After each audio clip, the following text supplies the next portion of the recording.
Hello everyone, कैसे हैं आप सभी। स्वागत है आप सभी का सीओए के 100 मोस्ट इंपॉर्टेंट क्वेश्चंस की सीरीज में। पिछले वीडियोस में हम लोगों ने क्वेश्चन नंबर 30 तक डिस्कस कर लिया था। इस वीडियो में हम लोग नेक्स्ट 15 क्वेश्चंस को डिस्कस करेंगे।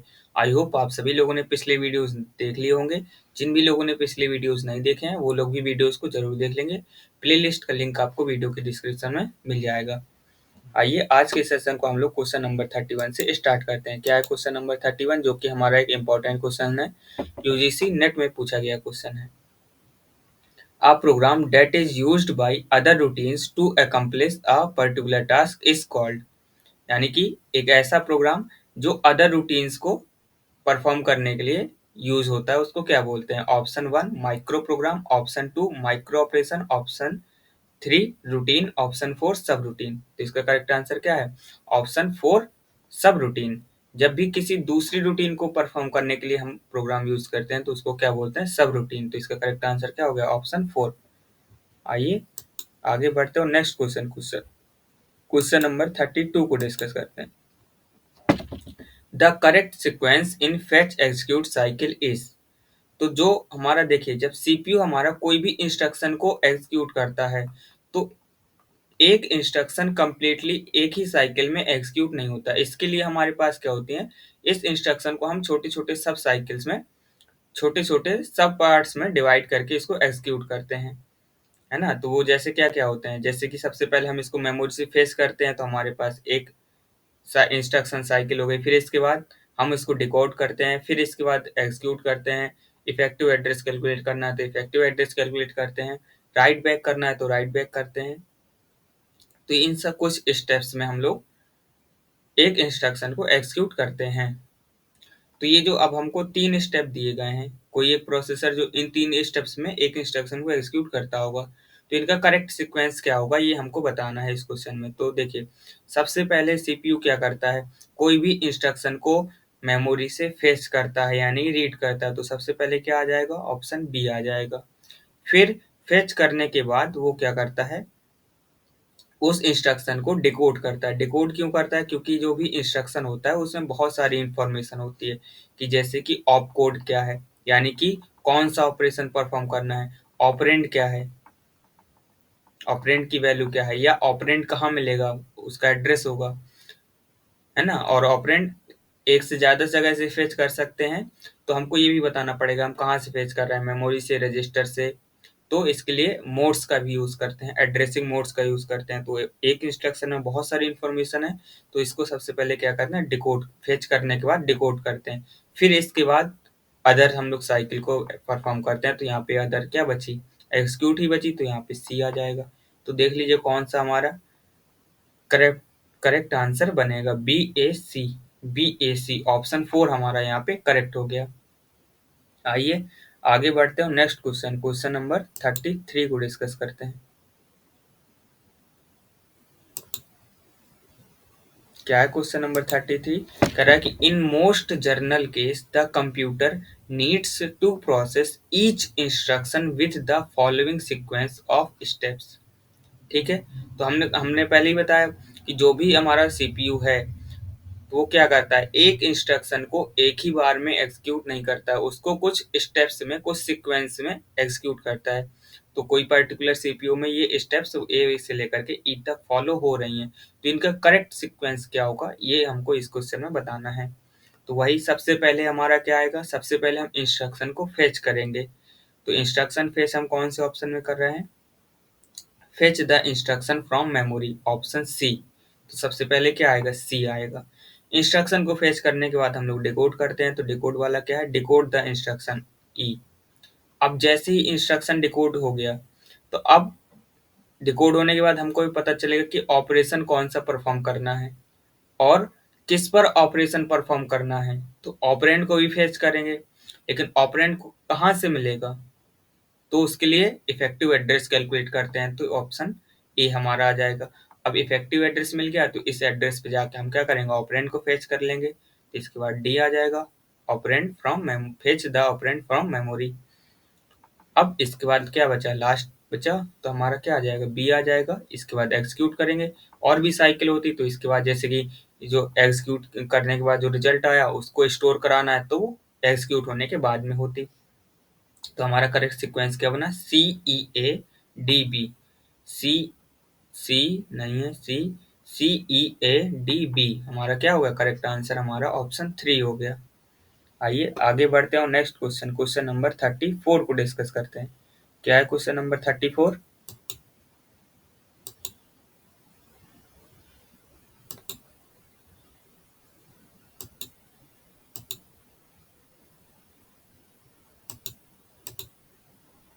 कह रहा है कि the micro operation which divides a signed binary number by two is.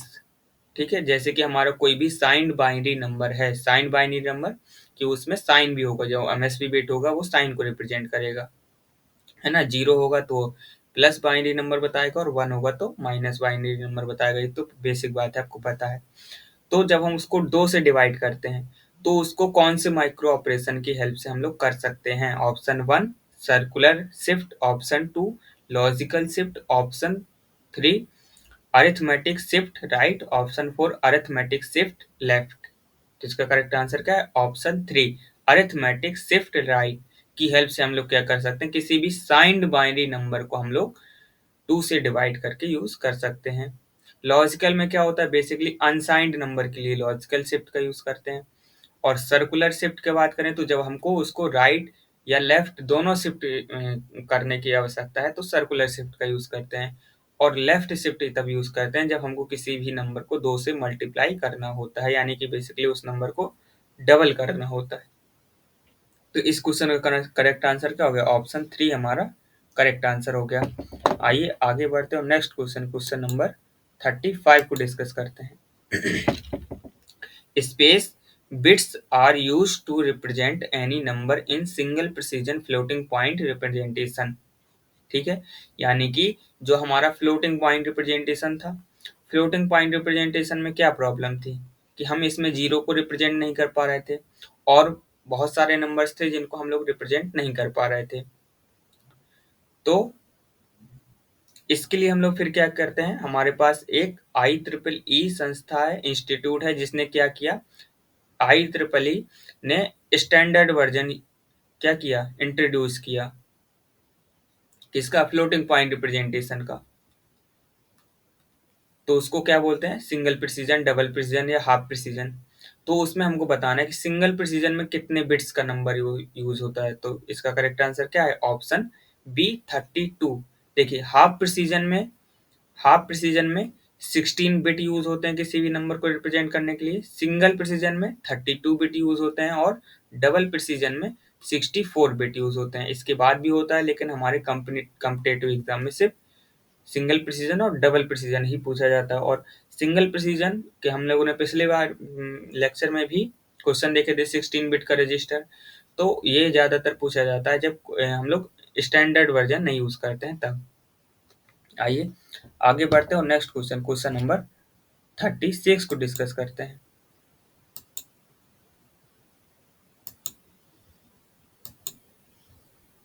क्या है question number 36? How many bits are used in mantissa field in IEEE 754 single precision floating point representation. यानी जो IEEE 4 ने जो single precision floating point representation बताया, उसमें हम लोग मैंटिसा फील्ड के लिए कितनी बिट का यूज करते हैं? Option A 52, option B 8, option C 23, option D more than one of the above, option E none of the above. तो इसका करेक्ट आंसर क्या है? Option C 23। देखिए 32 बिट का हमारा क्या था, पूरा नंबर था, कब, सिंगल प्रिसीजन में। तो एक बिट तो हम लोग साइन के लिए यूज करते हैं, इस एक बिट में यदि हमारा साइन पॉजिटिव है तो इस एक बिट को 0 कर देंगे, और यदि साइन नेगेटिव है तो इस एक बिट को क्या कर देंगे, 1 कर देंगे। इसके बाद एक्सपोनेंट होता है, तो एक्सपोनेंट के लिए 8 बिट का यूज होता है, साइन के लिए 1 बिट का यूज होता है, एक्सपोनेंट के लिए 8 बिट का, और मैंटिसा के लिए 23 बिट का यूज होता है। 23 अब ऐड कर लीजिए तो टोटल कितना होना चाहिए, 32 होना चाहिए। और जब बात करते हैं डबल प्रिसीजन की, तो डबल प्रिसीजन में साइन के लिए तो एक ही बिट चाहिए, है ना। ऐसा तो नहीं कि डबल है तो मतलब साइन के लिए 2 बिट, नहीं। एक्सपोनेंट के लिए 11 बिट का यूज करते हैं और मैंटिसा के लिए 52 बिट का यूज करते हैं। इसको भी ऐड कर लीजिए, 64 होना चाहिए, तो 52 प्लस 11 63 और 1 64। तो ये सिंगल का भी आपको याद रखना है, डबल का भी आपको याद रखना है। तो इसका करेक्ट आंसर क्या है? ऑप्शन सी 23 हमारा करेक्ट आंसर है। आइए आगे बढ़ते हैं नेक्स्ट क्वेश्चन, क्वेश्चन नंबर 37 को डिस्कस करते हैं। क्या है क्वेश्चन नंबर 37? बताना है कि what is the value of bias in I triple E 754 single precision floating point representation. जो I triple E 754 single precision floating point representation है, इसमें बायस की वैल्यू क्या होती है? बायस एक ऐसी कांस्टेंट वैल्यू होती है जिसको हम लोग एक्सपोनेंट में, ट्रू एक्सपोनेंट में ऐड करते हैं। क्यों? क्योंकि इससे क्या होता है कि हमको नेगेटिव नंबर को रिप्रेजेंट करने की नीड खत्म हो जाती है, स्टोर करने की नीड खत्म हो जाती है एक्सपोनेंट वाले फील्ड में, है ना। इसीलिए जब एक्सपोनेंट होती है इसमें, हम लोग उसको बायस्ड एक्सपोनेंट भी बोलते हैं। तो अब बताना है इनमें से कौन सी एक वैल्यू है जो हम लोग आई ट्रिपल ई सिंगल प्रिसीजन में यूज करते हैं। तो देखिए, अब आप लोग का क्या करेंगे, हम लोगों ने जो फ्लोटिंग पॉइंट रिप्रेजेंटेशन में बायस को कैलकुलेट करने का फॉर्मूला पढ़ा था, तो क्या पढ़ा था? फ्लोटिंग पॉइंट रिप्रेजेंटेशन में हमने पढ़ा था कि 2 की पावर n माइनस 1, यदि हमारे पास n बिट है किसमें? एक्सपोनेंट फील्ड में, तो इसके अकॉर्डिंग हमारी वैल्यू क्या आनी चाहिए थी? 2 की पावर, एक्सपोनेंट फील्ड में कितने बिट थे सिंगल प्रिसीजन में? 8 बिट थे, तो 8 माइनस 1 यानी कि 128, है ना। और पहला ही ऑप्शन 128 है। और जो लोग को नहीं पता है कि जो सिंगल प्रिसीजन है उसमें बायस की वैल्यू एक और कम हो जाती है, तो यदि उन लोगों को नहीं पता तो उनका ऑप्शन क्या हो जाएगा? गलत हो जाएगा आंसर। तो जो हमारा सिंगल स्टैंडर्ड वर्जन है उसमें हम लोग जो बायस की फॉर्मूला यूज करते हैं वो क्या होता है? 2 की पावर n माइनस 1 और माइनस 1 एक और कम करते हैं। तो इसका करेक्ट आंसर क्या हो जाएगा? 128 माइनस 1 127, ऑप्शन सी हमारा करेक्ट हो जाएगा। आइए आगे बढ़ते हैं नेक्स्ट क्वेश्चन, क्वेश्चन नंबर 38 को डिस्कस करते हैं। ऐसे यदि हमको इसमें क्या करना होता, हमको बायस कैलकुलेट करनी होती डबल प्रिसीजन के लिए, तो हम लोग क्या करते हैं? 2 की पावर, अब उसमें कितने बिट होते हैं? 11 बिट होते हैं, तो 11 माइनस 1 और एक और माइनस 1 करते हैं तो कितना आ जाता है? 2 की पावर 10 माइनस 1, 2 की पावर 10 होता है 1024, माइनस 1 करते हैं तो 1023 हमारी हो जाती है बायस की वैल्यू किसमें? डबल प्रिसीजन में। नेक्स्ट क्वेश्चन क्या है? कह रहा है कि convert to A point B और बेस में एच है, तो बेस में एच है तो इसका मतलब क्या है? ये हमारा हेक्साडेसिमल नंबर है, into I triple E single precision format. तो एक नंबर दिया गया है, हेक्साडेसिमल नंबर दिया गया है, और इसको हमको क्या करना है? आई triple E 754 single precision format में कन्वर्ट करना है। तो सबसे पहले तो हम इसको क्या करेंगे? बाइनरी में कन्वर्ट कर लेंगे। तो बाइनरी में कन्वर्ट करेंगे तो क्या होगा? इसका हेक्साडेसिमल का बाइनरी कन्वर्जन क्या होगा? तो 2 को लिखेंगे, तो 2 को लिखते हैं 0010। ए का मीनिंग होता है 10, और 10 को क्या लिखते हैं? 1010 लिखते हैं बाइनरी में। और पॉइंट लगा है तो पॉइंट एज इट इज लगा दिया। और यहाँ पे बी है तो बी को लिखते हैं, बी हमारा होता है हेक्साडेसिमल का बी होता है डेसिमल का 11, और 11 को बाइनरी में क्या लिखते हैं? 1011। ठीक, तो ये हमारा क्या हो गया? बाइनरी हो गया इस हेक्साडेसिमल का। अब सिंगल प्रिसिजन में क्या करते हैं? सबसे पहले इस नंबर को नॉर्मलाइज्ड करते हैं। अब जैसे जो हम लोगों ने फ्लोटिंग पॉइंट रिप्रेजेंटेशन में पढ़ा था, फ्लोटिंग पॉइंट रिप्रेजेंटेशन में हम लोगों ने नॉर्मलाइज्ड करने के दो मेथड पढ़े थे, एक इम्प्लीसिट और एक एक्सप्लिसिट। तो यहाँ पे हम लोग क्या करते हैं? स्टैंडर्ड वर्जन में सिर्फ और सिर्फ इम्प्लीसिट नॉर्मलाइजेशन का ही यूज करते हैं। इम्प्लीसिट नॉर्मलाइजेशन का मतलब कि इस नंबर को 1 पॉइंट करके समथिंग करके फिक्स करना। 1 रहेगा, इसके बाद रेडिक्स पॉइंट रहेगा, और इसके बाद जितने भी बिट हैं वो रहेंगे। तो आइए इस नंबर को क्या कर लेते हैं? नॉर्मलाइज कर लेते हैं। तो इस रेडिक्स पॉइंट को हम लोग यहाँ लेके आएंगे, 1 के तुरंत बाद लेके आएंगे। तो अब इसको लिख लीजिए 001 और रेडिक्स पॉइंट लाए। अब इसके बाद क्या बचा? 010 010 और फिर 010, फिर 10 और फिर बचा 1011। अब देखिए इस नंबर को हमने ये लिखा, तो ये लिखा, तो अब तो ये इक्वल है नहीं, तो इसको इक्वल बनाने के लिए क्या करेंगे, हम इसकी पावर में ऐड करेंगे। क्या ऐड करेंगे, तो जितने बिट हम लोगों ने पॉइंट शिफ्ट किया है, तो कितने बिट शिफ्ट किया, 1 2 3 4 5, 5 बिट शिफ्ट किया, तो इसकी पावर में हम लोग क्या ऐड कर देंगे, 5 और ऐड कर देंगे, 2 की पावर 5 से इसमें मल्टीप्लाई कर देंगे। तो अब ये नंबर हमारा क्या हो गया, दोनों नंबर सेम ही हो गए, बस हमने इसको क्या कर दिया, पावर में लिख दिया, जैसे कि हम लोग डेसिमल में करते हैं। जैसे कि हमारा ये लिखा होता 10.052 लिखा होता, ठीक है। अब हमको यदि इसको 1 पॉइंट लिखना है तो हम क्या करते हैं, 1.005 2 तो हमने लिखा। अब इसको इक्वल करना है तो हम लोग क्या करते हैं, 10 टू दी पावर में क्या करते हैं, जितने पॉइंट हम लोगों ने दशमलव को शिफ्ट किया है, तो कितने बिट शिफ्ट किया है, एक, तो हम लोग एक लिख देते, यानी कि 10 से मल्टीप्लाई कर देते, है ना। अब जहाँ पे डेसिमल नंबर सिस्टम है तो हमने बेस 10 लिया, यहाँ पे बाइनरी नंबर सिस्टम है तो हमने बेस या क्या लिया है, 2 लिया है। अब जैसे ही ये नंबर नॉर्मलाइज हुआ तो यहाँ से हमको दो चीजें मिल गई, ठीक है। अब किसी भी नंबर के आगे जीरो है तो इनका तो कोई मीनिंग नहीं है, ठीक है, तो इनका तो कोई मीनिंग नहीं है। अब यहाँ से हमको क्या मिली, एक तो हमको मिली ट्रू एक्सपोनेंट की वैल्यू, ट्रू एक्सपोनेंट की वैल्यू जो कितनी दिख रही है, साफ साफ 5 दिख रही है। दूसरी हमको मिली मैंटीसा, और मैंटीसा क्या है, 0 1 0 1 0 1 0 1 1। अब यहाँ पे आप लोग ये जीरो ना हटा दीजिएगा, क्योंकि ये जीरो यहाँ पे फ्रैक्शन नंबर है, फ्रैक्शन नंबर के पहले का जीरो हम लोग नहीं हटा सकते, नहीं नंबर चेंज हो जाएगा, ठीक है। अब मैंटीसा मिल गया। फिर एक चीज हमको लोगों को पता होती है पहले से, क्या, सिंगल प्रिसीजन में बाईस की वैल्यू 127। अब किसी भी नंबर को हम लोग क्या करते हैं, जब भी सिंगल प्रिसीजन में कन्वर्ट करते हैं तो सबसे पहले तो साइन, तो साइन यहाँ पे देखिए प्लस है, तो पहला बिट जीरो हो गया। एक्सपोनेंट में क्या आएगा, तो एक्सपोनेंट में आएगा 127 प्लस 5, यानी 22 की वैल्यू प्लस ट्रू एक्सपोनेंट, तो कितना हो गया, 1 7 और 5 12, 2 आ गया और सम आ गया 2 और 1 कैरी 3, 132। 132 का बाइनरी लिख दीजिए। अब 132 का बाइनरी आप लोगों को आना चाहिए, जो कि क्या होगा, ये हो गया हमारा 128, फिर ये 64 ज़्यादा हो जाएगा, फिर ये 32 ज़्यादा हो जाएगा, फिर ये 16 ज़्यादा हो जाएगा, फिर ये 8 ज़्यादा हो जाएगा, और फिर ये 4, तो 128 प्लस 4 कितना हो गया, 132। हमने डायरेक्ट लिख दिया, लेकिन जिनको डायरेक्ट नहीं पता तो वो लोग कन्वर्ट करके कर लेंगे। इसके बाद मैंटीसा लिख दीजिए। तो मैंटीसा क्या है, 0 1 0 1 0 1 1। अब देखिए सभी की बिट्स हमको क्या करना है, बैलेंस करना है। तो साइन में तो एक ही बिट है जो पहले से है, एक्सपोनेंट में 8 बिट होती है, तो यहाँ देखिए कितनी बिट है, 1 2 3 4 5 6 7 8 ही बिट है।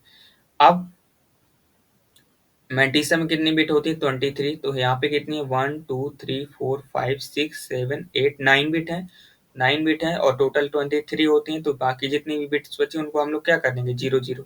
अब यहाँ पे भी चूंकि ये हमारा फ्रैक्शन नंबर था तो हम मैंटीसा में आगे जीरो नहीं ऐड कर सकते, यदि फ्रैक्शन नंबर नहीं होता तो जितने जीरो कम थे वो हम आगे ऐड करते, लेकिन चूंकि ये फ्रैक्शन नंबर है इसलिए हम लोग एलएसबी साइड में जितने भी बिट हमारे कम है उतने जीरो ऐड कर देंगे।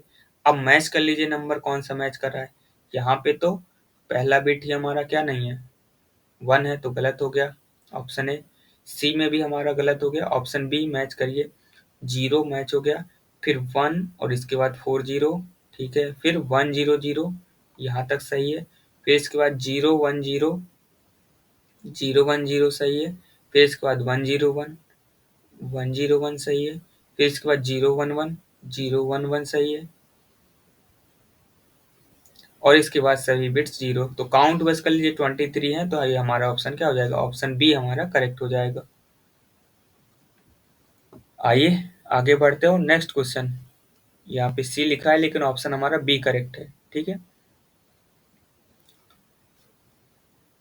39 को डिस्कस करते हैं। क्या है question number 39, what is the decimal value of following single precision floating point number. अब ये देखिए अभी हमारा पास क्या था, अभी हमारे पास एक नंबर था हेक्साडेसिमल में जिसको हमने सिंगल प्रिसीजन में कन्वर्ट किया था। अभी हमारे पास पहले से सिंगल प्रिसीजन में नंबर है जिसको हमको अब यहाँ पे कुछ नहीं दिया गया, तो इसका मतलब डेसिमल में कन्वर्ट करना है। ठीक है, तो चलिए करते हैं। तो सेम चीज, सबसे पहले हमने साइन बिट अलग किया जो कि है 1, तो हमको क्या मिलेगा, नेगेटिव नंबर ही मिलेगा। तो ऑप्शन सी हमारा गलत ही हो गया। इसके बाद हमने मैंटीसा को अलग किया, तो मैंटीसा 8 बिट का होता है, तो 8 काउंट कर लीजिए, 1 2 3 4 5 6 7 8, यहाँ तक हमारा क्या हो गया, एक्सपोनेंट हो गया, सॉरी। तो एक्सपोनेंट की वैल्यू क्या है, अब इसको डेसिमल में कन्वर्ट करेंगे तो क्या आएगा, 128 प्लस 2 130 प्लस 1 131। तो 131 ये क्या वैल्यू आई, बाइस्ड एक्सपोनेंट की वैल्यू आई, बाइस्ड एक्सपोनेंट की वैल्यू आई 131। और होती क्या है रियल में, हमको तो चाहिए ट्रू एक्सपोनेंट। तो जैसे ही पहले हमने क्या किया था, ट्रू एक्सपोनेंट में 22 को ऐड करके यहाँ पे वैल्यू स्टोर की थी। अब हमको फिर से ट्रू एक्सपोनेंट निकालना है, तो हम ये जो वैल्यू स्टोर की थी उसमें 22 को सब्ट्रैक्ट कर दें।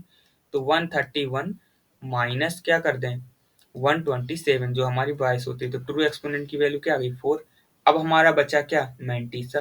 तो मैंटीसा 23 बिट का होता है, लेकिन बाकी सब तो जीरो है, तो जहां तक जीरो नहीं वहां तक हम लोग लिख लेंगे एज इट इज। तो क्या मिला, मैंटीसा m इक्वल टू 0 1 1 0 1, ये हमको मैंटीसा मिला।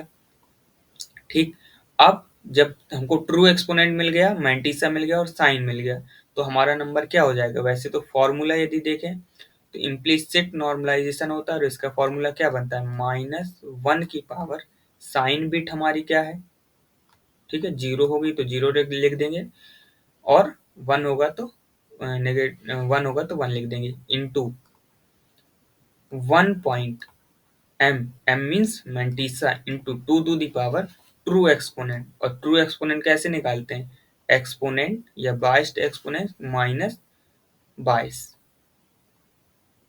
ठीक, तो हमको सभी वैल्यू मिल गई, हम इस फॉर्मूले में पुट कर देंगे।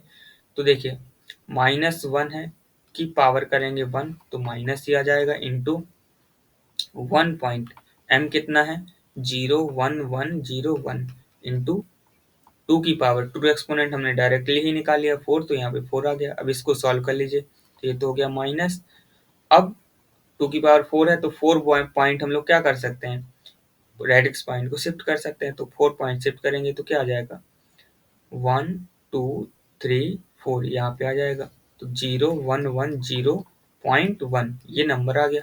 अब ये बाइनरी में है, ऑप्शन हमारे डेसिमल में है, तो हम इसको डेसिमल में कन्वर्ट कर लेंगे, तो क्या आ जाएगा, 1 2 4 8 16, 16 प्लस 4 20, 20 प्लस 2 22, और 0.1 होता है तो इसकी वैल्यू होती है 5 डेसिमल में, 0.5। तो इसका करेक्ट आंसर क्या हो गया, माइनस का 22.5 हमारा करेक्ट आंसर हो गया।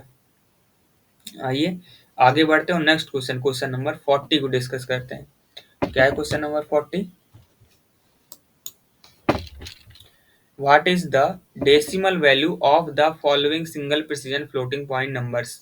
तो देखिए जो स्टैंडर्ड्स होता है उसमें हमारी यही चीज एक हमको याद करनी पड़ती है, क्या कि इसमें कुछ रिप्रेजेंटेशन फिक्स होते हैं, तो उनकी वैल्यू आपको डायरेक्टली याद करनी होगी। जैसे कि ये रिप्रेजेंटेशन है, ठीक है, यदि साइन बिट 0 है तो पॉजिटिव आंसर होगा, और साइन बिट 1 है तो नेगेटिव आंसर होगा।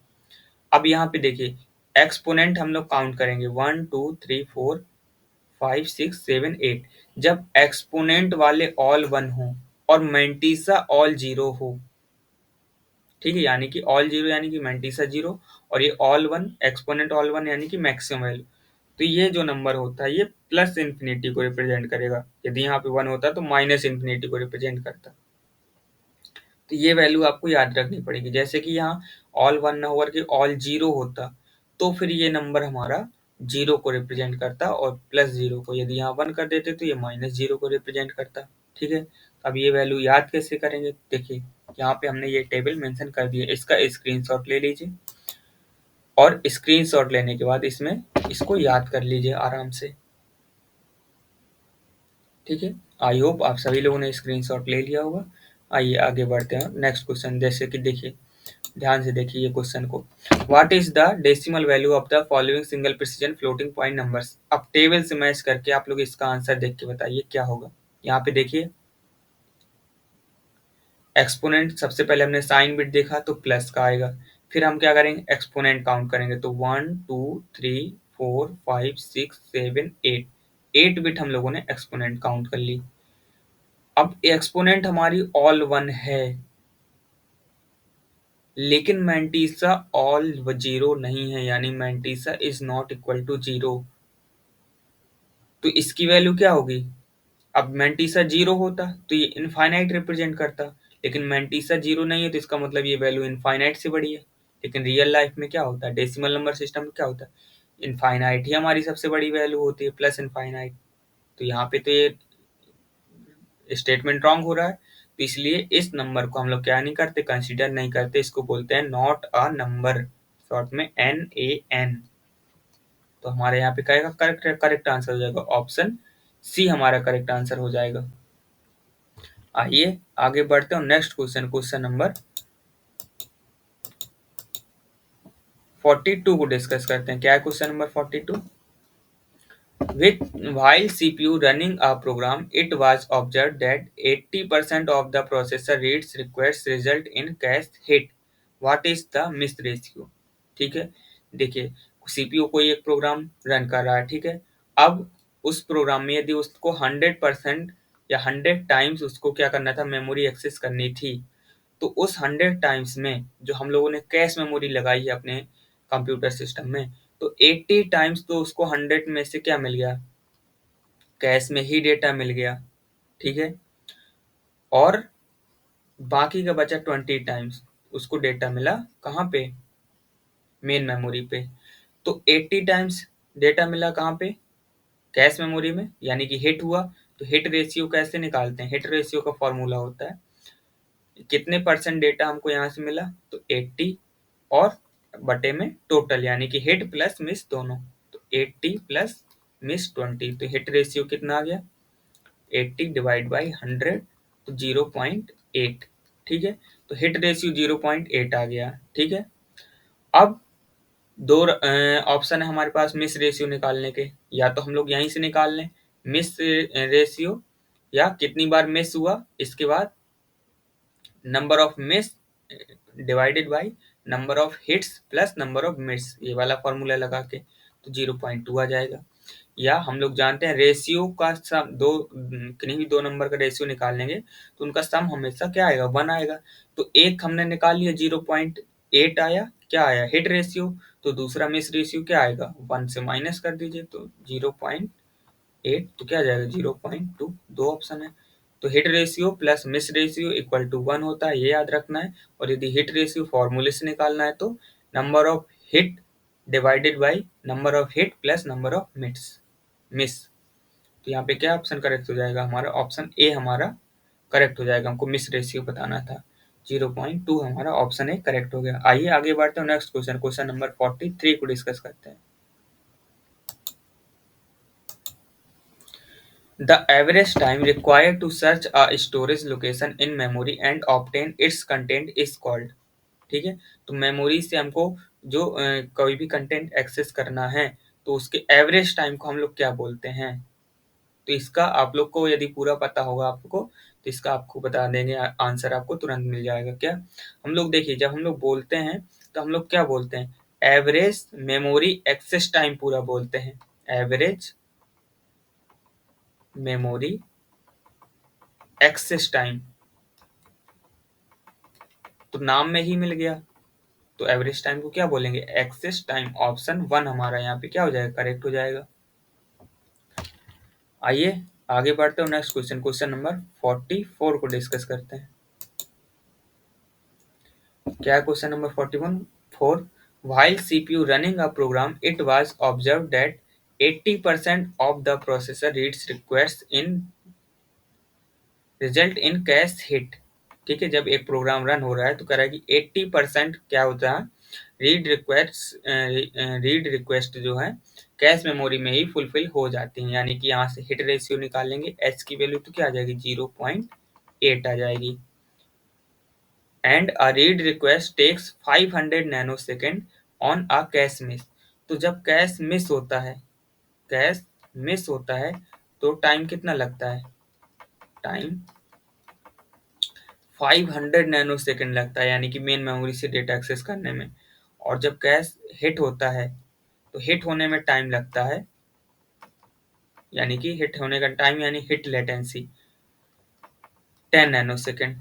तो अब हमको क्या बताना है, what is the average read access time. तो देखिए, जब भी हमको हिट होने का टाइम दिया हो और मिस होने का टाइम दिया हो, और हिट या मिस रेशियो में से दोनों में से कोई एक चीज दी गई हो, तो हम लोग एवरेज मेमोरी एक्सेस टाइम निकालने का फॉर्मूला होता है TAVG, यानी कि average memory access time equal to क्या होता है, हिट रेशियो इंटू हिट होने में लगा time, hit time plus miss ratio, या इसी को क्या लिख सकते हैं, 1 माइनस हिट रेशियो, ऐसे लिख दिया शॉर्ट में, इंटू मिस होने में लगा टाइम, है ना, time required to access content while a miss. तो यहाँ पे दोनों वैल्यू रख दीजिए। हिट रेशियो हमारा क्या है, 0.8 है, हिट होने में टाइम लगता है 10 नैनोसेकंड, प्लस मिस रेशियो क्या है, 1 माइनस एच करेंगे तो 0.2 इंटू मिस होने में टाइम लगता है 500 नैनोसेकंड। तो क्या करेक्ट आंसर आएगा, ये हो गया हमारा 8, और सिंप्लीफाई करेंगे प्लस ये हमारा हो गया कितना, 1.7 से हमने पॉइंट हटा दिया, और 50 मल्टीप्लाई बाई 2 यानी कि 100। तो टोटल सम कितना हो गया, 108। ऑप्शन बी हमारा यहाँ पे क्या हो जाएगा, करेक्ट हो जाएगा। आइए आगे बढ़ते हैं और आज की वीडियो के लास्ट क्वेश्चन नंबर 45 को डिस्कस करते हैं। क्या है क्वेश्चन नंबर 45, कह रहा है कि control unit is organised into space based, यानी कि जो हमारा सीपीयू के अंदर जो हमारा मेन कंपोनेंट होता है कंट्रोल यूनिट, जो सभी डिवाइस को क्या करता है, कंट्रोल सिग्नल भेजता है, उसको हम लोग कितनी तरीके से ऑर्गेनाइज कर सकते हैं। Option A 1, option 2, option B 2, option C 4, या option D more than one of the above, option E none of the above. इसका करेक्ट आंसर क्या है, ऑप्शन बी 2। जो हमारा कंट्रोल यूनिट होता है, इस कंट्रोल यूनिट को हम लोग दो तरीके से ऑर्गेनाइज कर सकते हैं, दो तरीके से इंप्लीमेंट कर सकते हैं। पहला हमारा होता है हार्ड वायर्ड कंट्रोल यूनिट, यानी कि हमारे पास जो हार्डवेयर कंपोनेंट हैं, जैसे कि जितने भी गेट्स हो गए, एडर सब्ट्रैक्ट, वो एडर तो यूज बहुत रेयर ही होगा, मल्टीप्लेक्सर, डिकोडर, इनकोडर, इन सब के यूज से हम लोग क्या करें, एक ऐसा हार्डवेयर बनाए जो कंट्रोल सिग्नल को जनरेट करे। और दूसरा हमारे पास होता है माइक्रो प्रोग्राम कंट्रोल यूनिट, यानी हम लोग प्रोग्रामिंग के थ्रू कंट्रोल सिग्नल को जनरेट करें, कोई प्रोग्राम लिखें जो क्या करें, सभी डिवाइस को सिग्नल से भेज सके जो हम लोग सिग्नल भेजना चाहते हैं। तो दो तरीके से ऑर्गेनाइज करते हैं, ऑप्शन पहला हार्डवायर्ड कंट्रोल यूनिट, और ऑप्शन वो सेकंड क्या होता है, माइक्रो प्रोग्राम कंट्रोल यूनिट। और माइक्रो प्रोग्राम भी फर्दर 2 टाइप्स का होता है, ठीक है, तो लेकिन उसको हमको पढ़ने की जरूरत नहीं है।